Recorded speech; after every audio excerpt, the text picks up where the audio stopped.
انا زهقت منه وقلت اغير. ما تطيروش الدماغ اللي انا عاملاها. هو بعدين دي تاني طلقة يا جماعة. يعني ممكن نرجع تاني لما نحب. بس دلوقتي احنا متطلقين عشان افوق لنفسي ولشغلي وبناتي اللي مش عارفة اقعد معاهم بسببه. شيرين عبد الوهاب اتطلقت من حسام حبيب، ورجعنا تاني للاسطوانة اللي ما صدقنا انها خلصت والناس بطلت هري وكلام كتير فيها. لكن هنقول ايه في الدماغ الناشفة والناس الوحشة اللي بين شيرين وحسام؟ اتفاجئنا كلنا من خبر طلاق شيرين عبد الوهاب وحسام حبيب بعد ما الامور اتظبطت بينهم، وكانت الدنيا هادية وسمنة على عسل.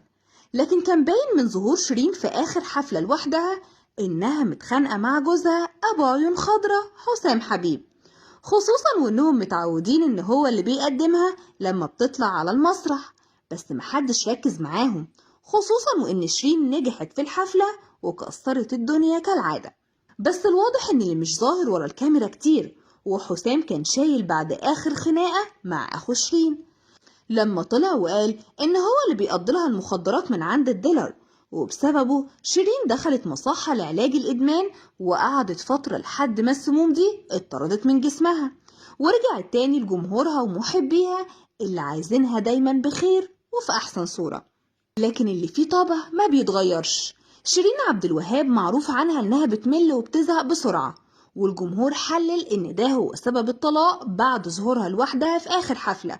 وبعد ما خلصت هي متعودة تشكر جوزها حسام وبناتها.